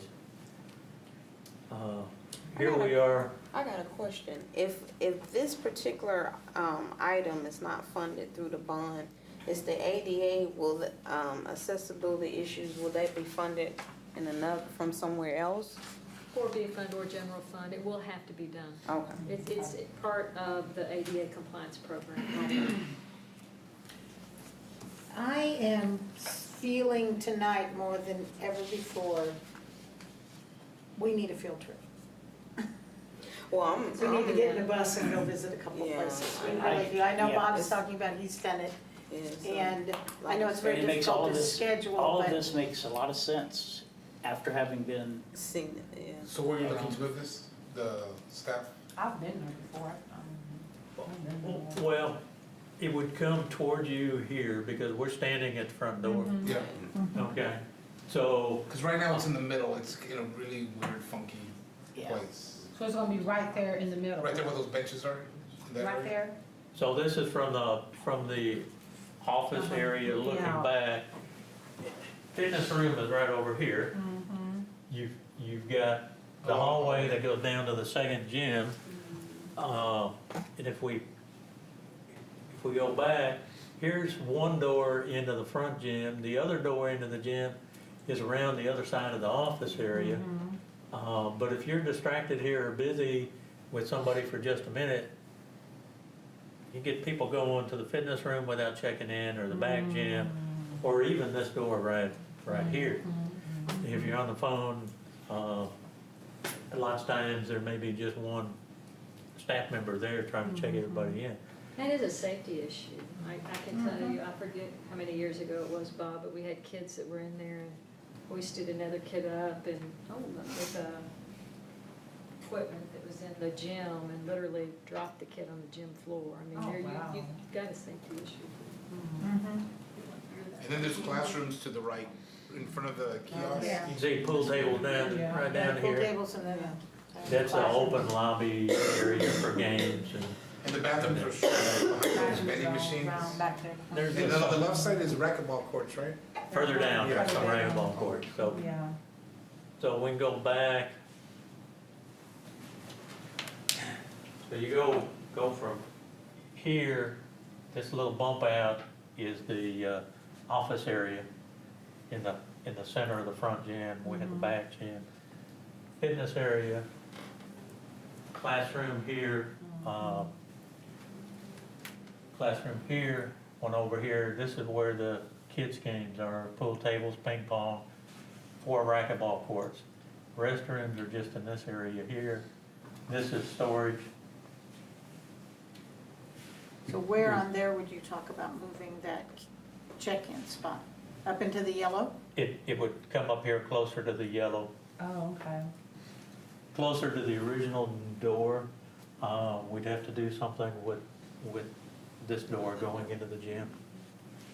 So those would be 2 new, once you come in through the main doors, the office staff center is gonna sit right there, and then you're gonna have 2 doors that you have to go through once you checked in? No, Are those- no, are this those what this the- was the original floor plan. So that's Oh. not there. What's in yellow was the addition, so the original entrance Was that hallway? started right here.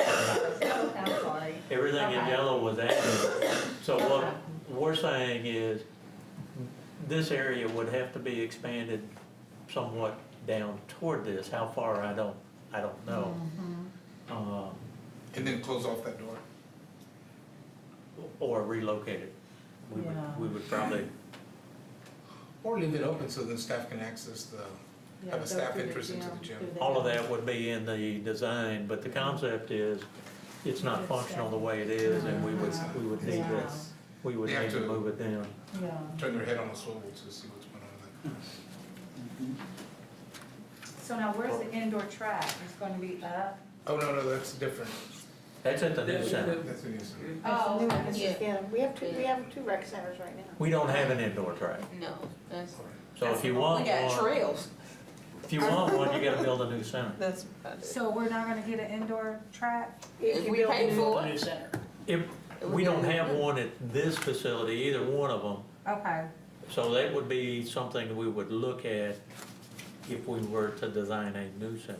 okay. So right now, we're not talking about designing a new center right now. No, renovating. Renovating. Yeah, this one is. This one is to renovate. Can we get an indoor track is what I'm trying to figure out.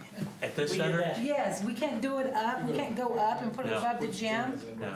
We can't? Remember, you No. already had a recommendation earlier for a new recreation center that Right. could include something like a walking track. This one is just purely renovation It's of an renovation. existing facility. So we're gonna get a chance to choose if we wanna renovate or do new? Or both. Oh, We already looked at the new one. Yeah, That that was was way up number front. That 2. was That number was for 2. Memorial though, right? No, No, that was just No, a that new was- rec. a new rec center. Oh. Memorial will combine with Did I seniors. miss the new one? That's number 2 in your book. That's number 2. We haven't went to that one yet. Yeah, Yeah. Yeah, we Yeah, did. we did it. And then- That's where you saw the indoor track. That was an hour and a half Picture. ago. Oh, I thought that was for, I've he was slept showing since us pictures of another facility. It was, and that type Yeah, of but thing, it wasn't ours. but that's Oh. when we talked about Yeah.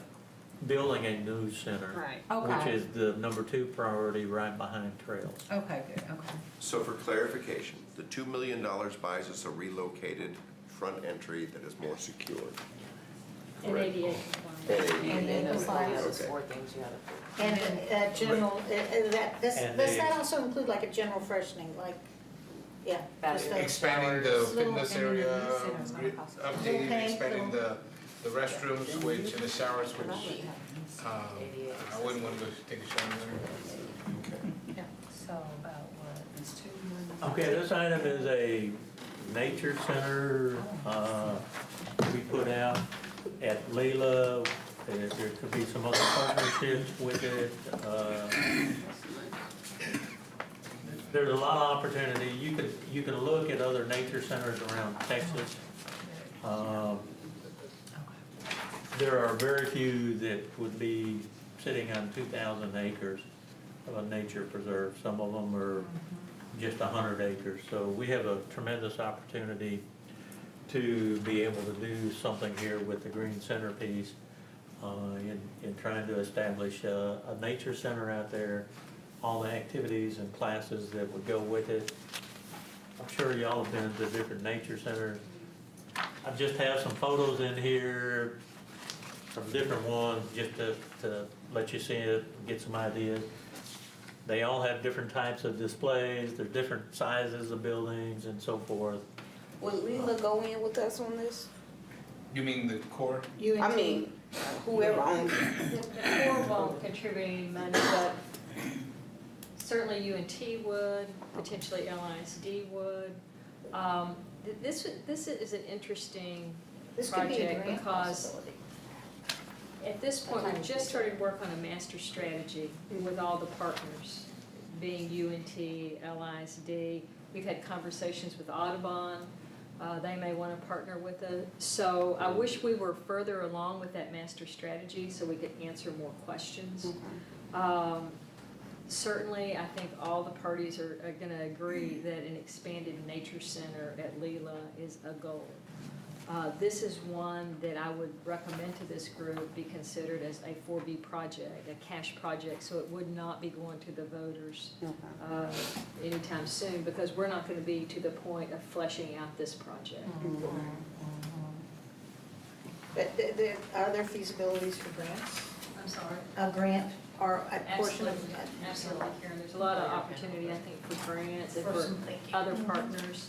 UNT is very, very excited about this potential, and certainly the grant possibilities that a university brings to the table are tremendous. Are they $10 million excited? Yeah. I'm sorry. Are they $10 million excited? Yeah, they are. From the whole, Louisville. UNT Nature Center. LISD has been involved, whether they would come to the table as far as funding, I can't answer that question at this point. I think we're just too early in discussions with the partners. Okay. Bob, I'm assuming the dam is here? That's it.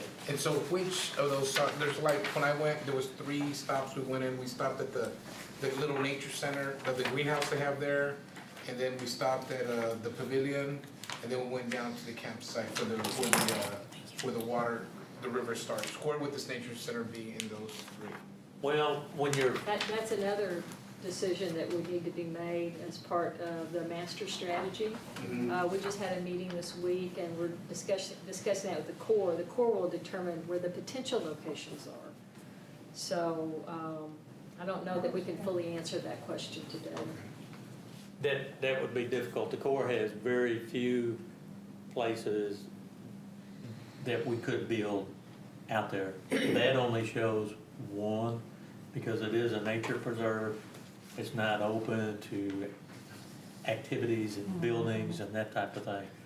So this is the old fish hatchery out here. There's building, there's utilities there. Is that where the greenhouse is right now? No, the greenhouse is way up here. Okay, good. So this is across the river, across the floodgates. You have to go all the way back. Yeah. This is the old fish hatchery. It's just pointing to that area. That's not to say that that's the area. Where does the river start at the bottom of the dam? Right here. Okay. It's okay to touch that. Now, this cost, I'm sorry, the river's right here now that I moved it. the 10 Okay, so it's million, past that. That's very So preliminary. it's does that past also that. include like a Okay. salary for, because someone's gonna have to be. No, that would be have to there. operating costs. Everything you're looking at is capital costs. Oh, okay. So the salaries and any O&M would be not considered as part of the capital or the GO bond funding or 4B funding, whatever it is at this point. Okay.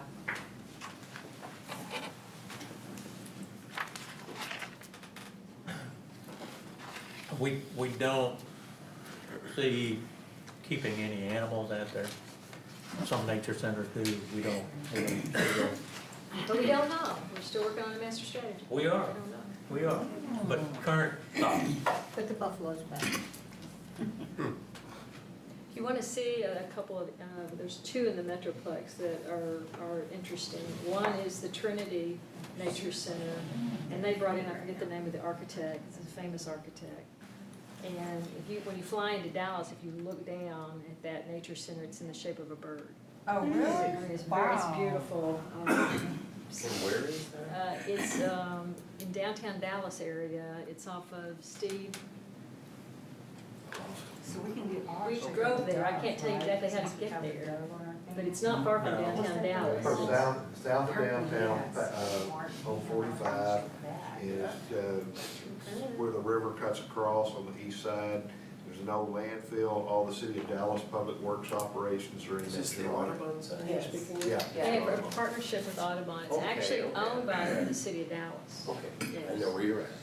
Well, I just had an idea, if we do it, I was just discussing with him, we could have the R shape like that purple Martin, whatever it is. That purple Martin's already left. It's Oh, no it longer did? here. Yeah, it's no longer around here. Oh, well. Be back in April though. Oh, well, Yeah. They migrate for the winter, they come back. it's like he's already, we're done with that. Yeah, we We're done with that one. done. Okay, so We're you're done with saying that there's one. two, that's one. Where's the other one? Oh, I'm sorry, I didn't finish my sentence, Cedar Hill, Okay. and, what is the name of that nature center, drawing a blank? It's next to Joe Pool Lake. Oh. It's, I've seen that. Yeah. I cannot think of the name of that center. It's like But it- Cedar Hill Nature Center, It's, isn't it is not, No. it actually has a different name, but it is operated by the city of Cedar Hill, and they partner also with Audubon. And we've had some very, very positive conversations with Audubon, and they're showing a great Dogwood interest in Canyon. Leland. Yeah, they're. Dogwood Canyon. Dogwood, thank you, Dogwood Canyon, and it is beautiful. Do they keep Absolutely animals in gorgeous. theirs? I'm sorry? Do they keep animals in No. theirs? No, they don't. Okay. They have a great bird watching area though. You just have to see it, but it's a nice center also. That would be called a zoo. Well, I know like the Arlington Nature Center has a display of snakes and turtles, and, you know, not tigers and bears, but little local creatures within theirs. Owls. Go on the trail, you see some local creatures. Giant predator bird, yeah, like that sweeps my backyard twice a day, so. Out there. You can come get them. Do you have any cats? So part of the green centerpiece is also East Hill Park, which we have under lease from the Corps of Engineers. Here's Leela, this is a spillway over here. Forget we go that far. We have about 40 acres out there under lease. We have a small 15-acre area that's been developed into a neighborhood park out there. This was the original master plan that was done in 2002, I believe, to submit to the Corps and to look at what the possibilities were. That's not to say that that's what we want to go out there today. We would have to update it, and that's not to say that that's what is on the plan here. What's on the plan is just a drop in the bucket to begin to start to develop the park. It's not for full park development. There are some areas out there that the Corps says have to remain with the trees out there, so it can't be developed. It has to remain in the natural state. That's pretty much that. What we have developed, again, is just this area right here around the water towers. So we've got that to take a look at in the future. The amphitheater is a good one, but I guess we probably won't need that now with the drive-in coming. We'll need that now. Or probably not with what we're Yeah, with trying to do Yeah, with here. the drive-in, I guess we would need the amphitheater. I with would have the the, drive-in anyways. And then the last project that is on here is one that's been looked at, it's the levee improvement district with the trail development down there. This is Vista Ridge Mall, 35 back over here. So all of this is the levee improvement district. We've got a park with ball fields right back over here. The old amphitheater is down there.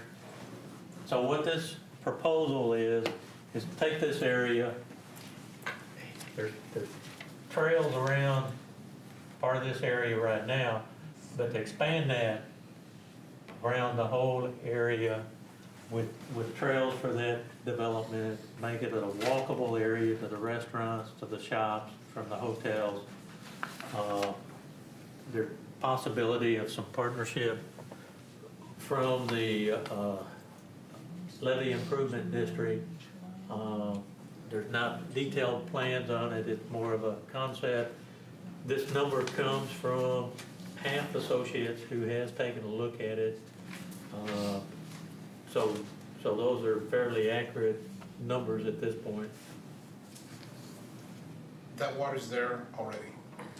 Yes. Okay. And so, how consistently is it at a constant level?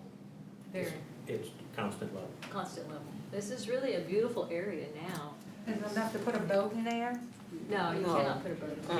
They don't allow it. That's all for flood control. Yeah. Oh, okay. And they have concern because there's big pumps down there. If water gets into it, the pumps come on. And they don't allow anybody in the water whatsoever. We've talked about it as far as paddle boats, different things, they won't allow it. Now, how, I'm sure the study's been done, how will that be affected by the change in the freeway? Is Not at all. not much at all? Not at There all. won't be any impact on that at No. all? No, not at all.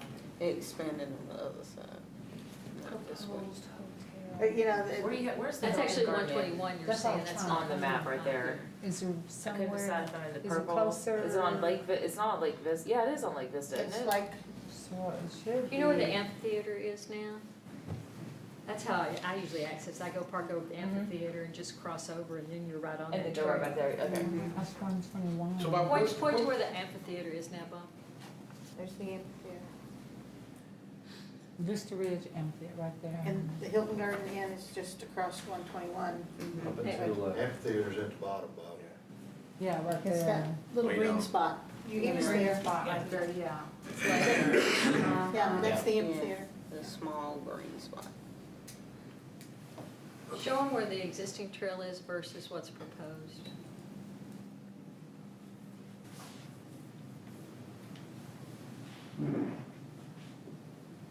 Through the years, when the development came in, the development put in some of the trail along the waterways, essentially south of 121, there in Lakeside, or Lake Vista. Yeah, about It down here, I was waiting for it to catch up. focus and catch up. Yeah. That's 121. Yeah, it's There gonna we go. slow. Now, So this is 121. Let's go a little bit smaller.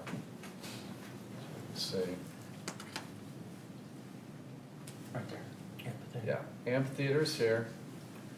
Lake Vista comes off and wraps around. This is the ball fields down here, comes back in. The Hilton Garden Inn's gonna be over here.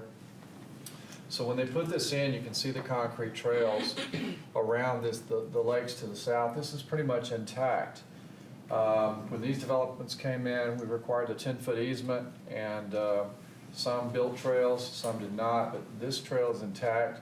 It does not continue over to the county or the Lewisville or the gun club property over here. But if we go north and cross into it, you can see that the apartment complexes and the assisted living nursing home, they put their 10-foot trail in there, so segments are already here. There's a lot of easements that have been acquired, trails here on this apartment complex. So for the most part, this is easy pickings because a lot of the easements are already in place.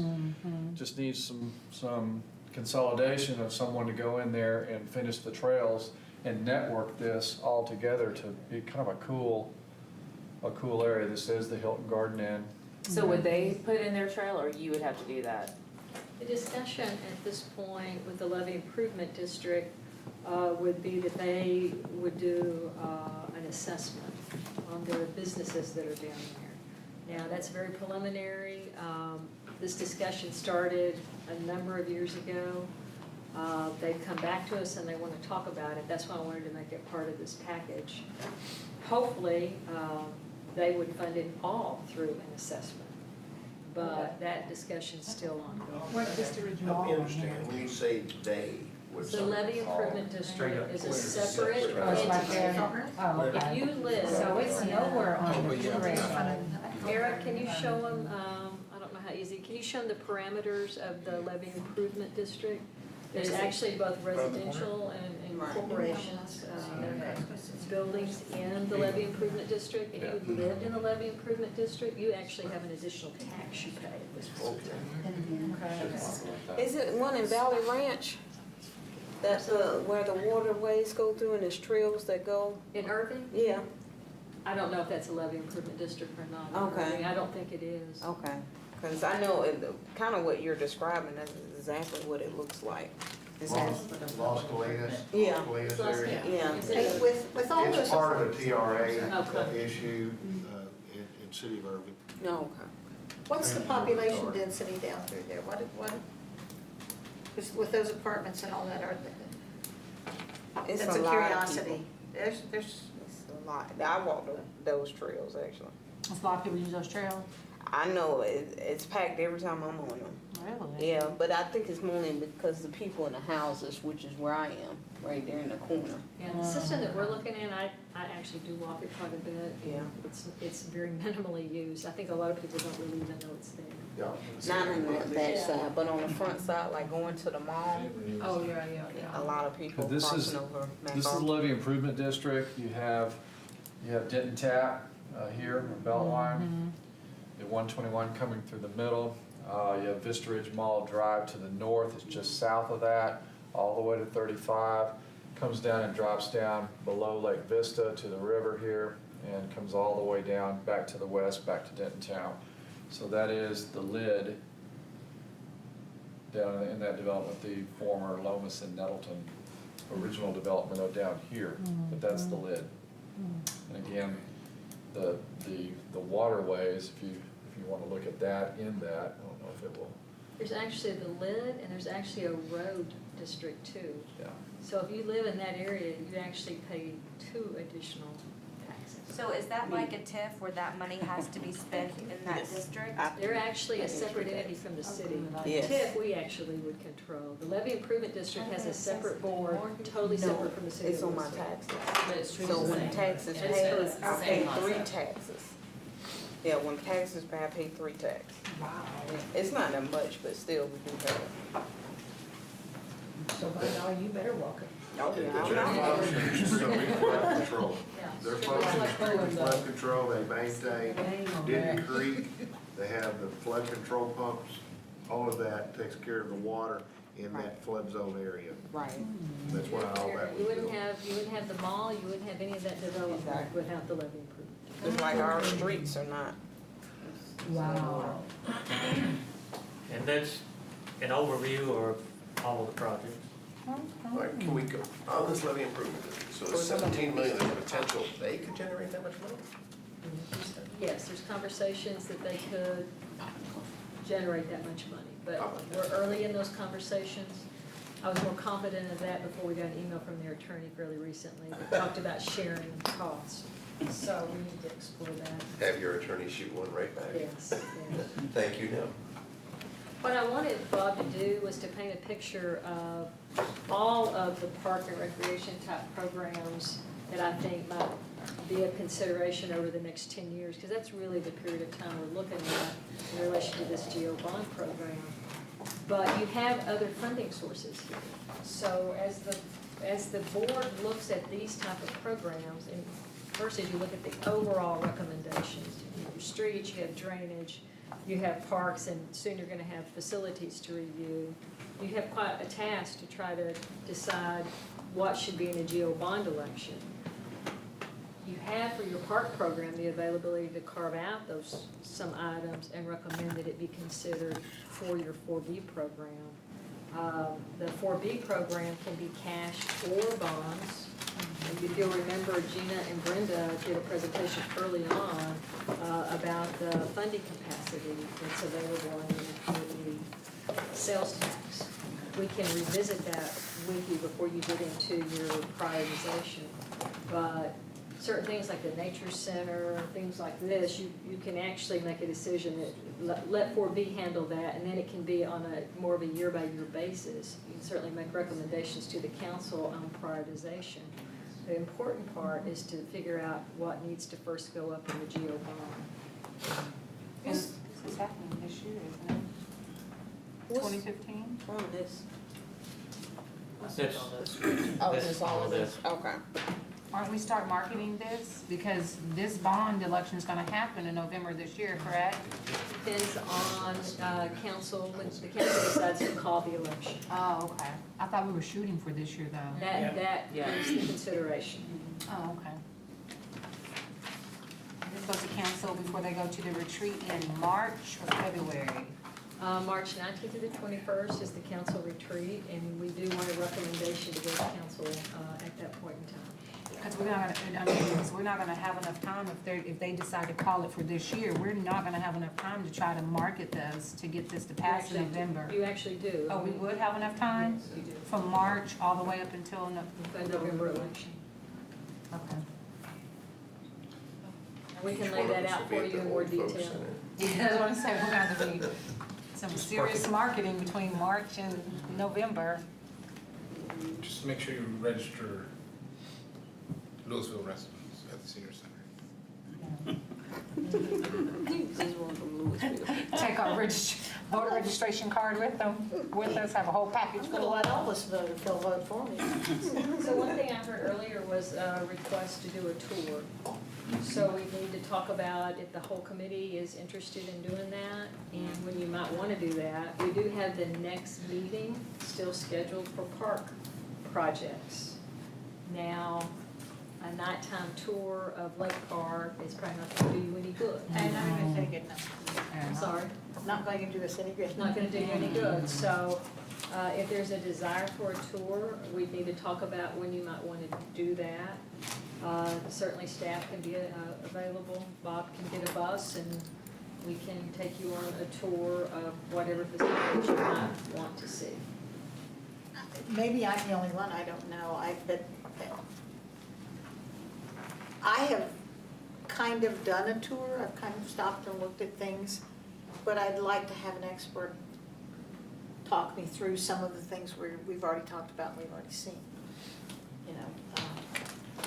And maybe not everything, but some of the big things, and I don't wanna put any of staff out, you guys spend enough of your time with us. That's our job, you would not be putting us out, so Steve's got his hand up. Just a comment, we have one more major section to go through, and that's buildings, facilities, and those kind of issues. So I'm not for sure if we want to do a tour, or, you know, it's up to the board or the group here. Do we want to wait and see those items and then do a tour, pick and choose where we go? Or do you want to have 2 tours, or do you need one on facilities? I think, my opinion would be one tour, but do the facilities and then highlight what we really wanna look at. I concur. Yeah. What the group really wants to see. We have a few projects to bring to you on structures and buildings that will be, We'll move that up to the next meeting, is that your thoughts, Steve? well, I'm thinking that will save you a week unless we have any more to deal with parks and trails. I would be for moving the facilities up. They could bring in more projects. Just give me an indoor walking trail. It's all right. Yeah. The mall. Before long, that's No, it's not gonna be long, but that's all it's gonna be good for. Bye. It's getting really close to that already. Uh-huh. Yeah, I've talked to several of the managers out there. What, walking at the mall? Know about how we can save that mall, and I'm not sure it's possible. Bob, what I heard you say is you would like us to look at facilities next and then talk about a tour? That would be my, Mine too, I think I wanna see, do one, have it all to look at, do one tour. and then as a group, we can decide what we all wanna see the most Yeah. Okay. and do one tour. It is a- Yeah, because it'll probably be like an all-day thing, because I know we do tours with the CDBG and we're like from 9 to 3. Yeah, because, you wanna probably look at roads maybe, you wanna Yeah. look at some drainage stuff. There's a that we couple look drainage at. things I would like to Yeah, have. I wanna see that neighborhood that was underwater. That was like the houses and the water went up to like the windows. Yeah, that's what we're about. And the whole, it was like a whole area. Yes, I remember correctly. Doesn't happen very often. No. Is this survey, is this survey based on the conversation we had about, parking lots and impervious cover? That survey is just an update of what other cities currently charge. I think Toya asked for that at one of our meetings. So that's an update of just what their current charges, rates are on the stormwater. Hey, can you, since Louisville isn't on here, can you refresh my memory of what we said we would $4. consider? We start at 4, we move up to 625. Not commercial. Right. This is, most of them have the residential equivalent, so they apply to commercial, so Okay. it would be for both. Okay.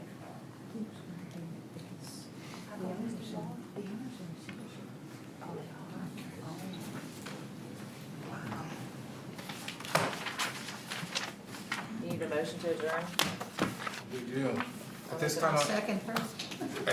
at this time, I entertain a motion to adjourn. Hearing a motion in a second, all those in favor? Aye. All those opposed, like sign. We are adjourned. And, just to mention, you do have a new, schedule. You may have it, I just got it now, for our next meeting. Yeah, we got it last. Where was it? Wait, We got it last time. Oh, I didn't get it. can that be emailed to us again? Sure. It'll be amended if we do. Fine, so what is, I'll tell you what, I It's don't gonna recall. change, right? What do we have to add next week? Facilities, But is that next week? well, it wasn't gonna be 2 weeks from now, but it sounds like